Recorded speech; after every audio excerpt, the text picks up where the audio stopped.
সপ্তদশ পারা সূরা আম্বিয়া রুকু ৭ আয়াত ১১২ মাক্কি। দয়াময় মেহেরবান আল্লাহর নামে। মানুষের হিসাব নিকাশের সময় আসন্ন, কিন্তু সত্য অস্বীকারীরা এখনও তা বুঝতে পারছে না, তাই ওরা উদাসীন হয়ে মুখ ফিরিয়ে আছে। ২-৩ হায়, যখনই ওদের কাছে নতুন উপদেশ আসে তখন ওরা অবজ্ঞার সাথে তা নিয়ে কৌতুকে মেতে ওঠে। জালিমরা গোপনে বলাবলি করে, এ তো তোমাদের মতোই একজন মানুষ, তবুও কি তোমরা জেনে শুনে মায়াবী কথার জাদুর ফাঁদে পড়বে?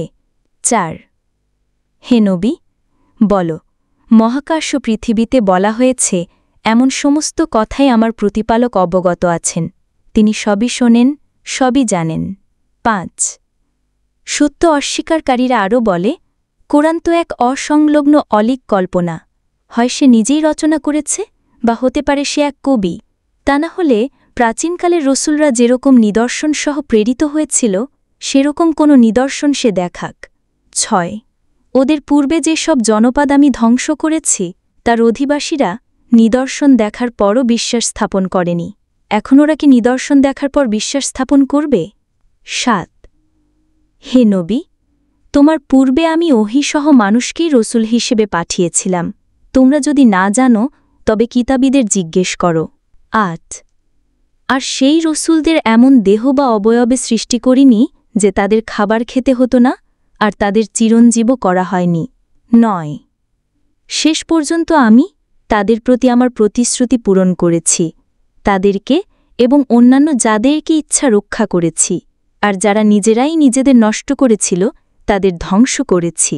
১০ হে মানুষ, আমি তোমাদের ওপর কিতাব নাজিল করেছি, এতে তোমাদের কল্যাণের নিমিত্তে সব সময় মনে রাখার মতো উপদেশ রয়েছে, এরপরও কি তোমরা তোমাদের বিচার বুদ্ধি প্রয়োগ করে বোঝার চেষ্টা করবে না? রুকু ২-১১ ক্রমাগত সীমা লঙ্ঘনরত কত জনপদকেই না আমি ধ্বংস করেছি, ওদের ওপর অন্য জাতির উত্থান ঘটিয়েছি। ১২ সীমালঙ্ঘনকারীরা যখন আমার আযাব টের পেয়েছে তখনই ওরা জনপদ থেকে পালাতে চেষ্টা করেছে। ১৩ তখন ওরা আওয়াজ শুনতে পেয়েছে, পালাচ্ছ কেন? ফিরে এসো তোমাদের বিনাশাগারে, তোমাদের ঘরে, যাতে তোমাদের কৃতকর্মের জন্য জিজ্ঞাসাবাদ করা যায়। ১৪ ওরা আর্তনাদ করেছিল, হায় দুর্ভোগ আমাদের, আমরা জুলুম করেছি। ১৫ কর্তৃত শস্য ও নির্বাপিত আগুনের ছাইভস্যের মতো স্তব্ধ না হওয়া পর্যন্ত ওদের আর্তনাদ অব্যাহত ছিল। ১৬ মহাকাশ ও পৃথিবীর মাঝে যা আছে তা আমি অযথা খেলার ছলে সৃষ্টি করিনি।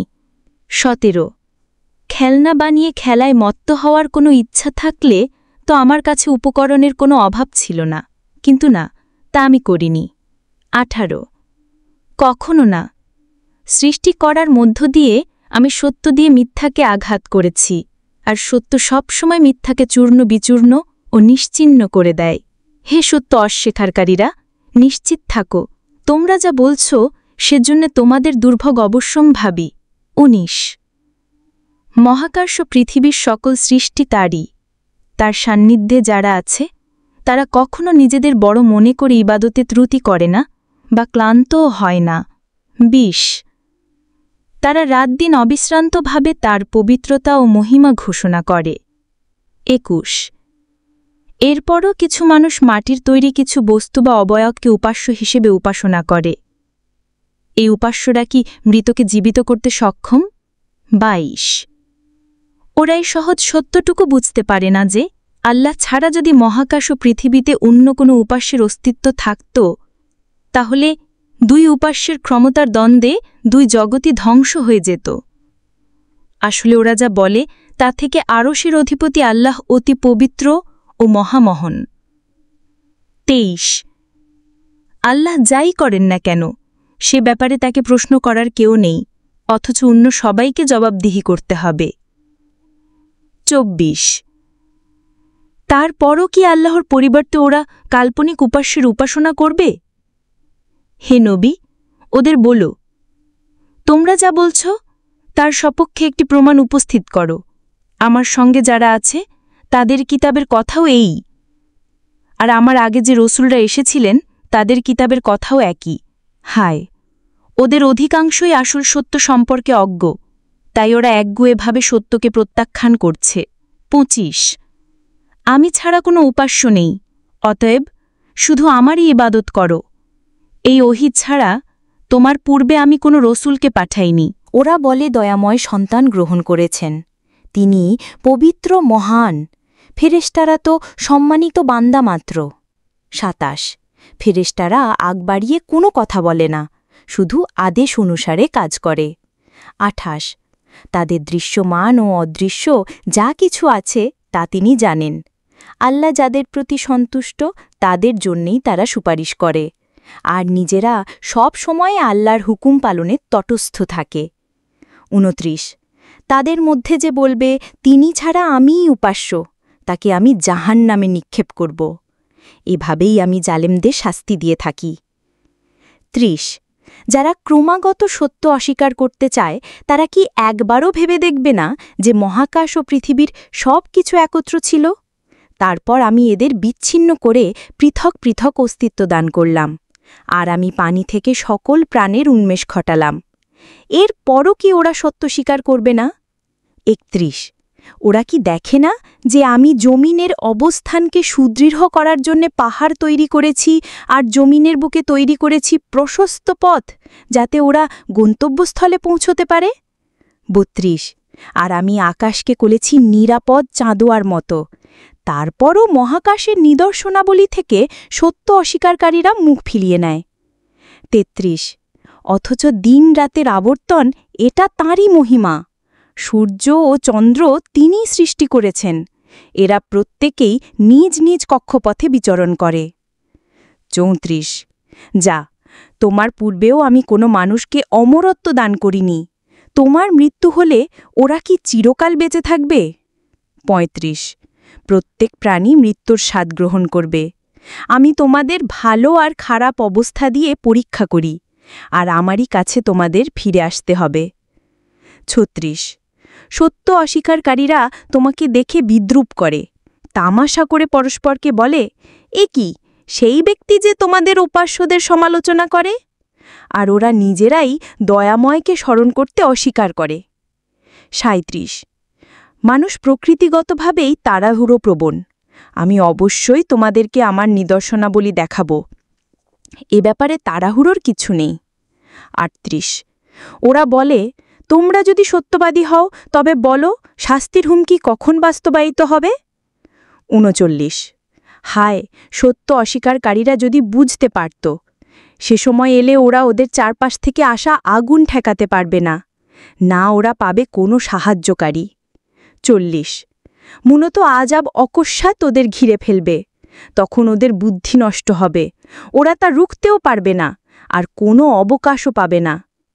41 তোমার পূর্বে বহু রসুলকেই ঠাট্টা বিদ্রূপ করা হয়েছে, যে আযাবের প্রসঙ্গ নিয়ে ওরা ঠাট্টা বিদ্রূপ করত, শেষ পর্যন্ত সে আযাবই ওদের গ্রাস করেছে। রুকু 4 42 হে নবী, ওদের জিজ্ঞেস করো, দিনে বা রাতে দয়াময়ের শাস্তি থেকে কে তোমাদের রক্ষা করতে পারে? এরপরও ওরা দয়াময়ের স্মরণ থেকে মুখ ফিরিয়ে রাখে। 43 তবে কি আমি ছাড়া ওদের কোনো উপাস্য ওদের রক্ষা করতে পারে? ওরা তো নিজেদেরই রক্ষা করতে পারে না, আমার বিরুদ্ধে সাহায্য করবে কিভাবে? 44 আমি ওদেরকে ও ওদের পূর্বপুরুষদের প্রচুর পার্থিব ভোগ সম্ভার দিয়েছিলাম, করেছিলাম দীর্ঘায়ু, কিন্তু ওরা কি দেখছে না যে ওদের জমিন আস্তে আস্তে চারদিক থেকে সংকীর্ণ করে আনা হচ্ছে? এরপরও কি ওরা আশা করে যে বিজয়ী হবে?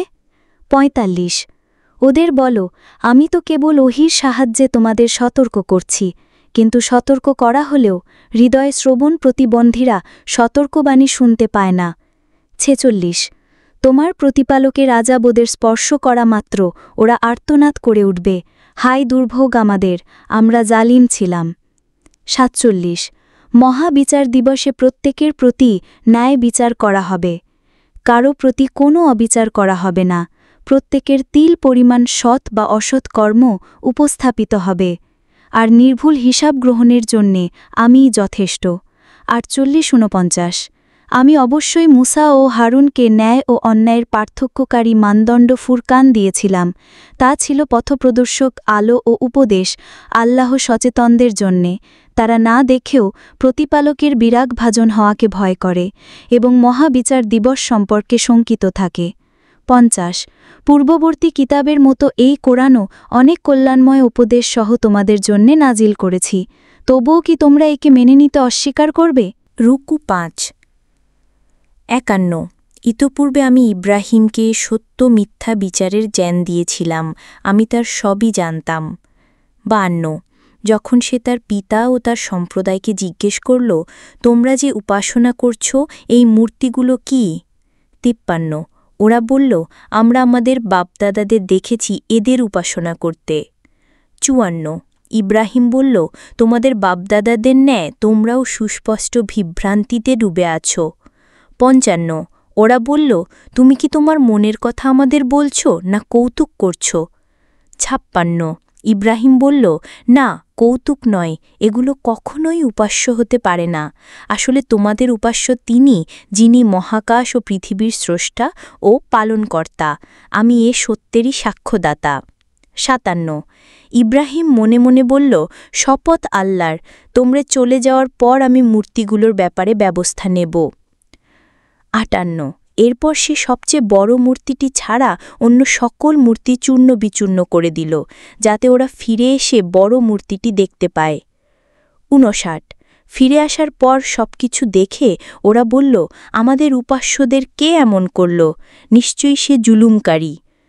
60 কেউ কেউ বলল, আমরা এক যুবককে এদের নিন্দা করতে শুনেছি, তার নাম ইব্রাহিম।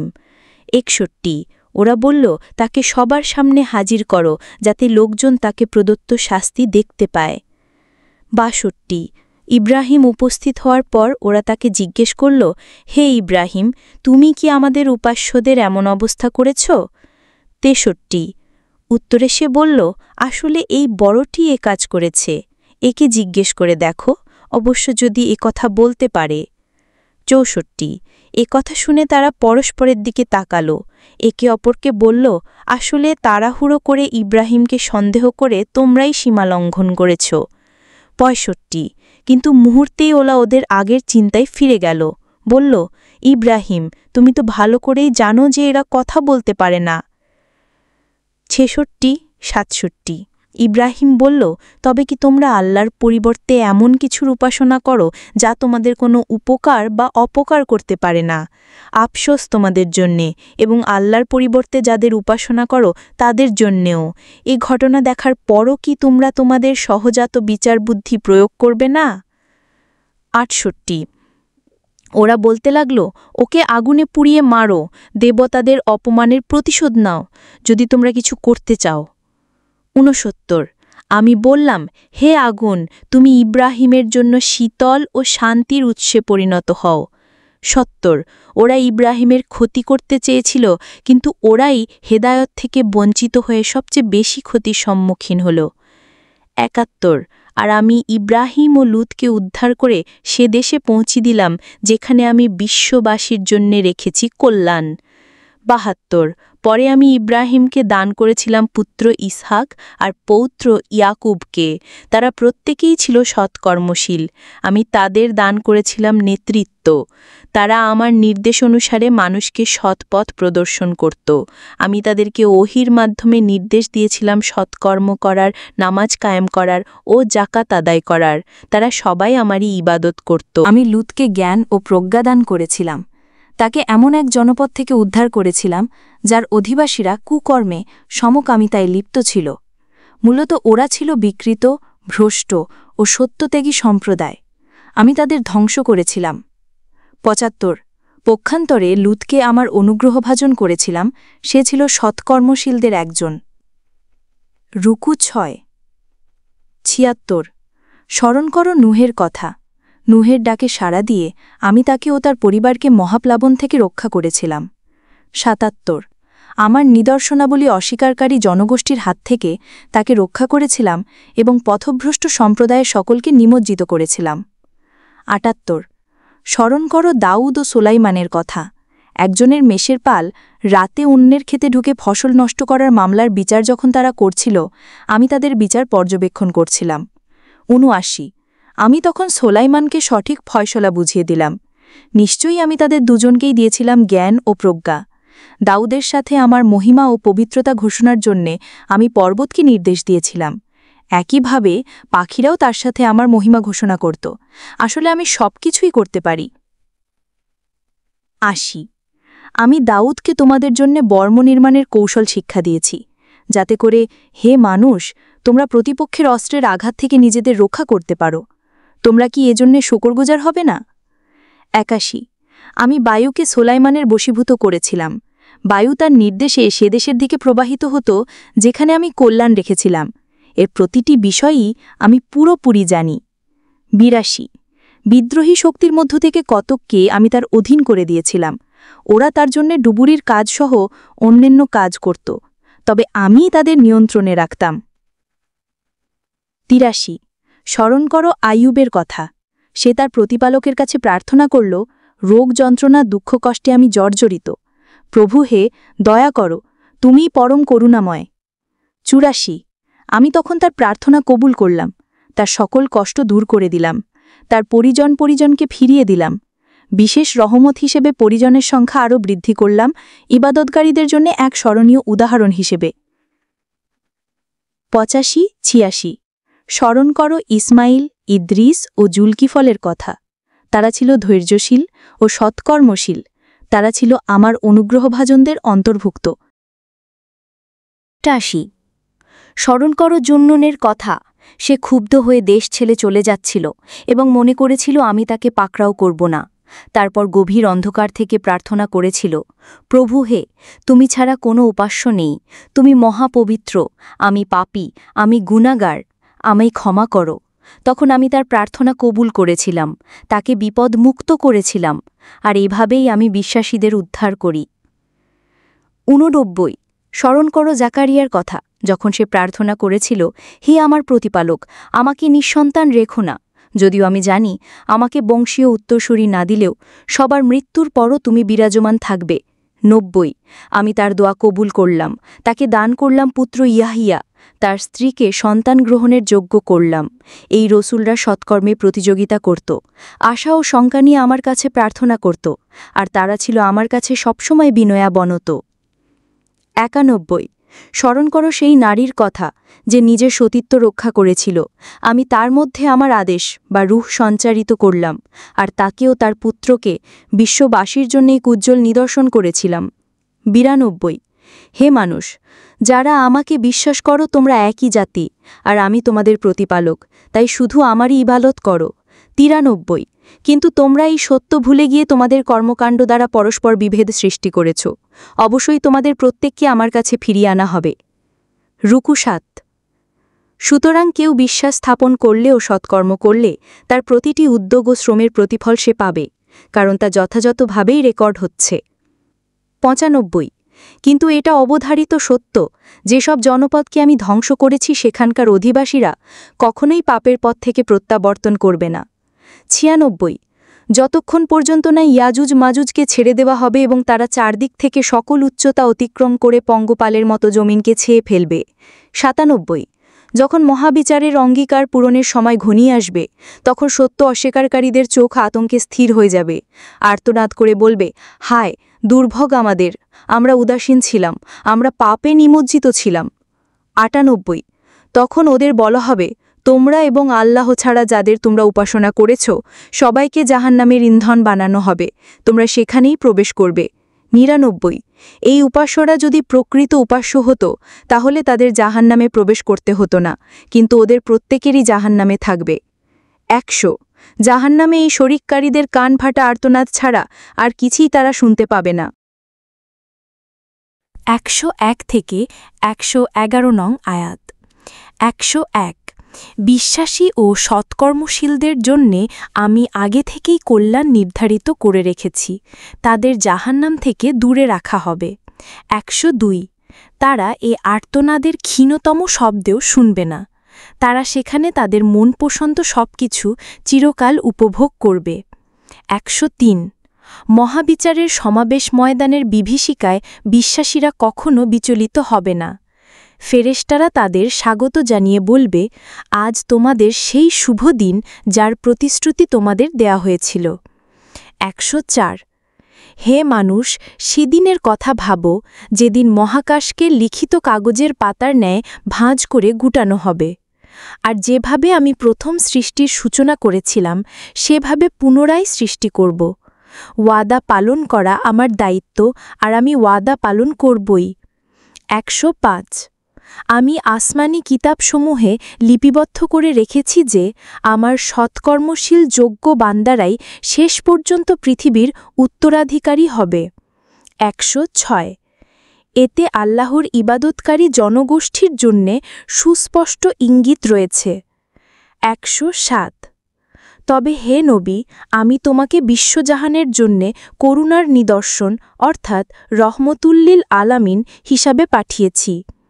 108 হে নবী, ওদের বলো, আমার ওপর ওহী আসে যে তোমাদের উপাস্য একমাত্র আল্লাহ, এরপরও কি তোমরা তার কাছে সমর্পিত হবে না?